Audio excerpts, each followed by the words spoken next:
सतगुरु के साजे निवाजे प्यारे साध संगत जी, प्यार और सत्कार से कहना धन निरंकार जी।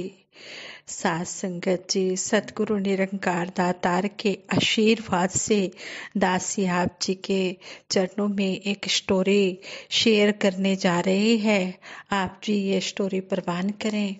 इस स्टोरी से हमें यही सीखने को मिल रहा है कि जब किसी काम के लिए हम लगातार कोशिश करते हैं और हर बार असफल होते हैं तो हमारी सोच नेगेटिव हो जाती है। अगर हम सफल होना चाहते हैं, सक्सेस होना चाहते हैं तो हमें लगातार कोशिश करते रहना चाहिए और कोशिश करना नहीं छोड़ना चाहिए जब तक कि हम सफल नहीं हो जाते। साथ संगत जी, ये विचार करते हुए दासी से बहुत सी गलतियां भी होंगी, उन गलतियों के लिए आप जी क्षमा कर देना। स्टोरी इस प्रकार है। साथ संगत जी कहते हैं, साइंटिस्ट ने एक एक्सपेरिमेंट में एक बड़े से टैंक में एक शार्क मछली को रखा और उसके साथ ही कुछ छोटी मछलियों को भी उसी टैंक में डाल दिया। स्वाभाविक रूप से शार्क ने तुरंत ही उन सारी मछलियों का सफाया कर दिया। इसके बाद वैज्ञानिकों ने टैंक में एक बहुत ही मजबूत फाइबर ग्लास लगा दिया और टैंक के दो हिस्से कर दिए। एक हिस्से में शार्क थी और दूसरे हिस्से में उन्होंने फिर से छोटी मछलियों को डाला। जैसे ही शार्क की नजर उन मछलियों पर पड़ी, छोटी मछलियों पर पड़ी, वह उन्हें खाने के लिए लपकी।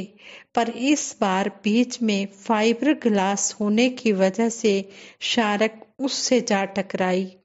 एक बार टकराने के बाद भी शार्क ने हार नहीं मानी। वह हर कुछ समय के अंतराल के बाद उस दिशा में बढ़ती जहां मछलियां थी और टकरा के फिर वापस लौट आती। इस दौरान छोटी मछलियां आसानी से और आजादी से तैर रही थी। कुछ देर बाद शार्क ने हार मान ली। यह एक्सपेरिमेंट एक सप्ताह में कई बार किया गया। धीरे धीरे शार्क के हमले कम होते गए और वह ज्यादा जोर भी नहीं लगाती थी। बार बार कोशिश करने के बाद भी वह मछलियों तक नहीं पहुंच पाती थी और मछलियों तक ना पहुंच पाने के कारण शार्क ने थक कर हार मान ली और कोशिश करना छोड़ दिया। कुछ दिनों के बाद साइंटिस्ट ने बीच के फाइबर ग्लास को हटा दिया, पर इसके बाद भी शार्क ने मछलियों पर अटैक नहीं किया। शार्क को पिछले कुछ हफ्तों में विश्वास हो गया था कि वह उन मछलियों तक नहीं पहुंच सकती। इससे से हमें यही सीख मिली है जो दासी ने शुरू में बताई है कि जब हम किसी काम के लिए लगातार कोशिश करते हैं तो हमें उसे कंटिन्यू करते रहना चाहिए। कभी ना कभी तो सफलता जरूर मिलती है। हमें कभी भी लाइफ में हिम्मत नहीं हारनी चाहिए। इसी तरह परम पिता परमात्मा को पाने के लिए भी हमें पूरा प्रयास करना है। जिस तरह हम तन को स्वस्थ रखने के लिए उसे भोजन देते हैं, इसी तरह आत्मा को स्वस्थ रखने के लिए भी सतगुरु का ज्ञान जरूरी है, सेवा सिमरन सत्संग जरूरी है। सतगुरु बाबा हरदेव सिंह जी महाराज अपने विचारों द्वारा हमें समझाते हैं कि हे इंसान, यह पार उतरने की बेला है। भव सागर से पार उतरना तभी संभव है अगर हम संतों का संग करके इस बात को जान लेते हैं, वरना तो डूबते ही हैं। इसलिए महापुरुषों ने कहा है कि ओखी घाटी मुश्किल पैंडा, सिर पर गठरी भारी, अमला वालियां सब तर गईयां, रह गई ओ गुण हारी। बहुत कठिन रास्ता है, जगह जगह खाइयां हैं, सिर पर गठरी भारी है। पता नहीं कौन कौन से पापों के बोझ हमने सिर पर उठा रखे हैं। जिन्होंने महापुरुषों के वचनों को सुनकर अमल कर लिया, सच के साथ जुड़ गए, कर्म कर लिया, उनके लिए कहा गया है सब तार गईयां, रह गई अवगुणहारी। जिन्होंने कदर नहीं की उनको अवगुणहारी कहा गया, वो डूब गए। कहते हैं डूबने वालों ने मुड़ के देखा जब साहिल की तरफ, डूबने वालों ने मुड़ के देखा जब साहिल की तरफ, बचने वाला ना खुदा था और कोई दूजा नहीं, बचने वाला ना खुदा था और कोई दूजा नहीं। इस प्रकार जो इस ईश्वर निरंकार दातार से नाता जोड़ लेते हैं वे अपने संसार में आज को सफल कर लेते हैं। जिस तरह मंगलाचरण में भी हम पढ़ते भी हैं, सुनते भी हैं, तू है, तू ही करता है, तू ही सारे संसार का आधार है, तू करता है जगत का, तू सबका आधार, सारी यूनिवर्स सृष्टि का आधार तू ही है, यह सब कुछ तुझ पर ही टिका है, तू ही जन्म देने और पालन करने वाला है, यह सब कुछ तेरा है और तेरा ही बनाया हुआ है, तेरा ही दिया हुआ है और तुझे ही समर्पित है।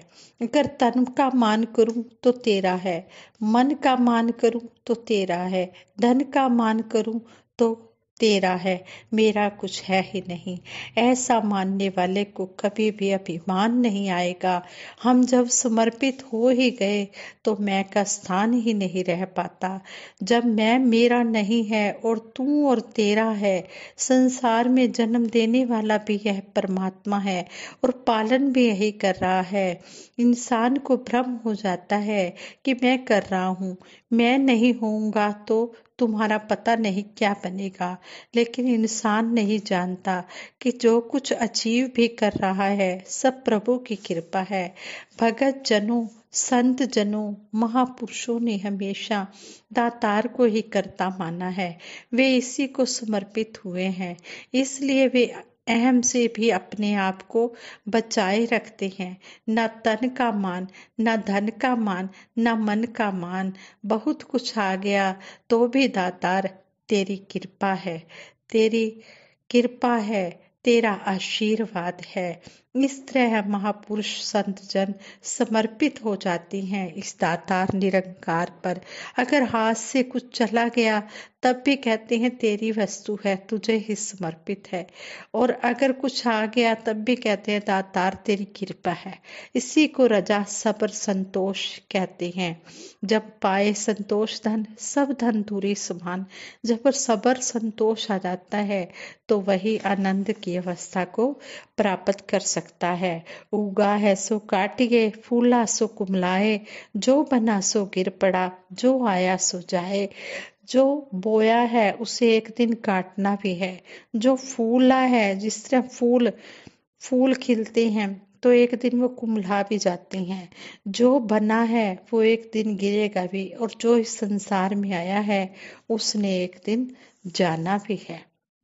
इस तरह कबीर जी भी एक दृष्टांत द्वारा समझाते हैं कि एक इंसान कबीर दास जी से मिलने के लिए गया। कबीर जी घर पर नहीं थे, उनकी पत्नी ने बता दिया कि कोई अपना समय पूरा कर गया है तो फलां जगह उसके संस्कार पर गए हैं। वह इंसान कहने लगा कि मैंने तो कबीर दास जी को कभी देखा ही नहीं, मैं उन्हें कैसे पहचानूंगा। तो कबीर दास जी की पत्नी कहने लगी, देख लेना, जिसके सिर पर कलगी लगी हो वही कबीर होंगे। वह इंसान वहां पहुंच गया और यह देखकर हैरान हो गया कि हर किसी के सिर पर कलगी लगी है। वह बड़े ही हैरानी में पड़ गया कि इनमें से कबीर कौन से हैं। थोड़ी देर रुक गया, जब सारे वहां से बाहर आए तो क्या देखता है कि सबके सिर पर से कलगी हटी हुई है, एक के सिर पर ही लगी हुई है। इससे वह समझ गया कि यही कबीर जी हैं।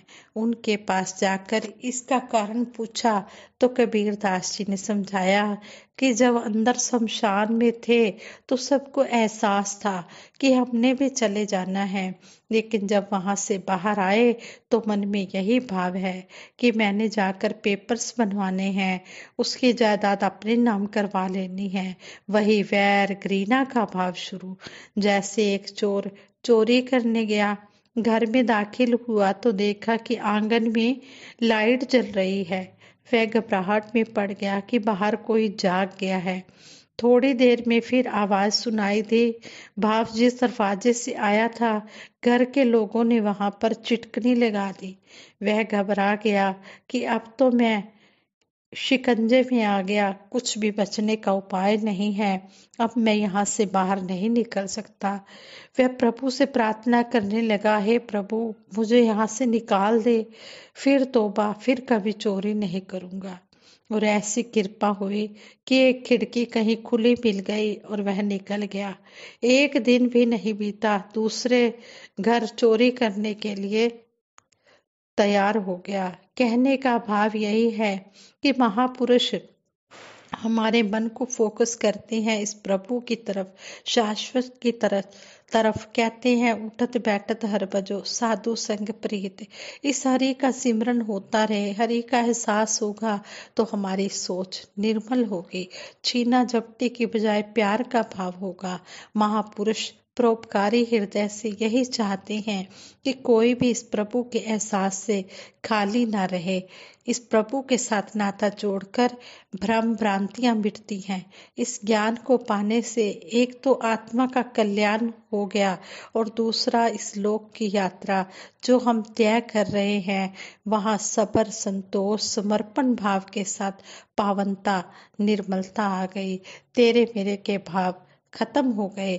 फिर जिधर भी देखता हूँ उधर तू ही तू है, हर शय में जलवा तेरा हूँ बहू है। फिर परमात्मा का नाम लेकर इंसान सबके भले की कामना कर रहा है। फिर समझ आ जाती है कि एक पिता एकस के हम बारक, हम हमारा पिता एक है, हम एक ही पिता के बच्चे हैं। फिर सभी के लिए यही अरदास की जाती है कि सच्चे पातशाह दातार ऐसी कृपा करना सभी इंसानों को सुमति मिले, ताकि सभी प्यार से रहे और सारे विश्व में रहने वाले इंसान इस हकीकत को जाने और प्रेम के साथ अपना जीवन जिए। साथ संगत जी, दासी भी आप जी के चरणों में यही आशीर्वाद मांगती है कि जो भी बोल बोले जा रहे हैं, इन बोलों को प्यार के साथ, कर्म के साथ अपने जीवन में लागू करती चली जाए और इसी तरह आप जी का आशीर्वाद लेती चली जाए। ये विचार करते हुए बहुत सी गलतियां हुई होंगी जो दासी ने शुरू में भी आपसे क्षमा मांगी है और अब भी दासी आप जी के चरणों से क्षमा मांगती है।